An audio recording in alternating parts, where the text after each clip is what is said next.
I was in Ritzville, Washington for an ECE, an embedded community experience, and also to speak at the Revitalize Rural Conference. I participated in a day-long event and gave two presentations.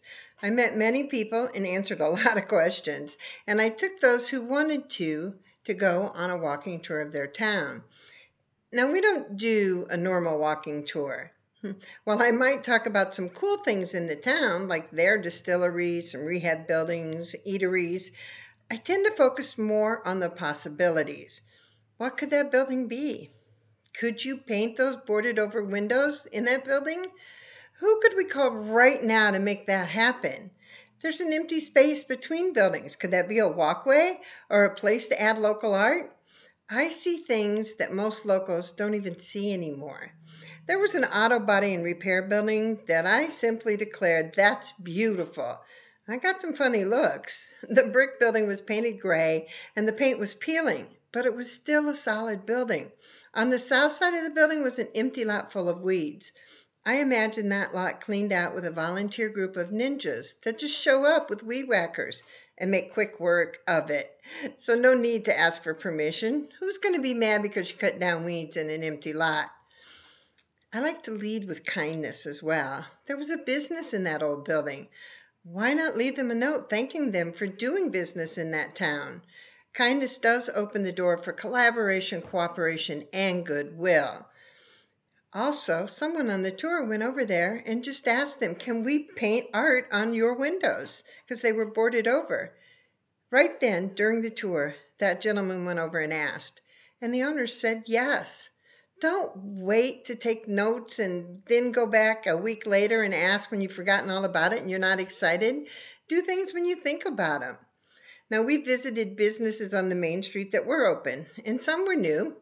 There was talk about how to get more folks into town and from town, locals and visitors, to shop in these stores. Many small towns have businesses that learned how to do their marketing and advertising in the 60s or earlier.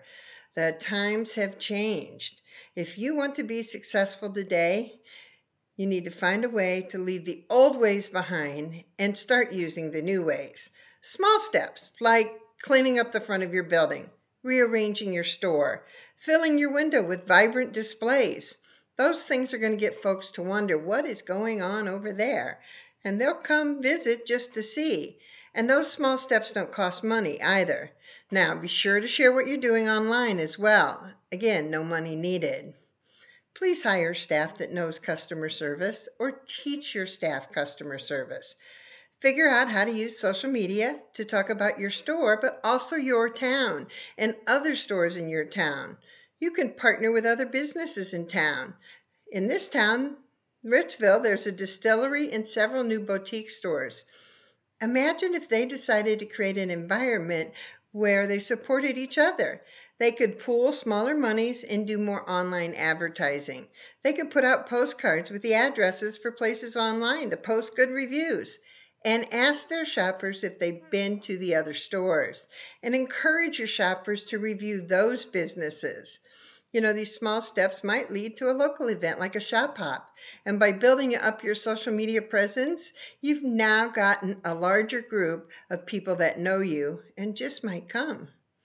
At this particular ECE, I met with the City Council, had a museum tour, met with several individuals and businesses, spoke at the conference twice, led a 3-hour workshop that focused on solving their small town challenges.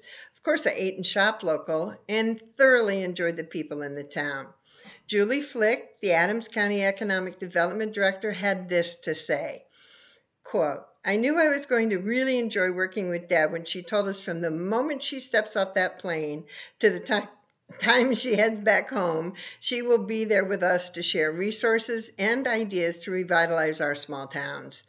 Then we had a planning meeting where she was immediately a member of our team, pushing us to think bigger while selecting options that were easy to implement.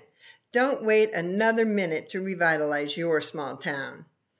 I'm Deb Brown from Savior.Town. If you'd like to bring me to your town or have some questions, just shoot me an email. It's deb@saveyour.town. That's DEB@SAVEYOUR.TOWN. Thanks for watching.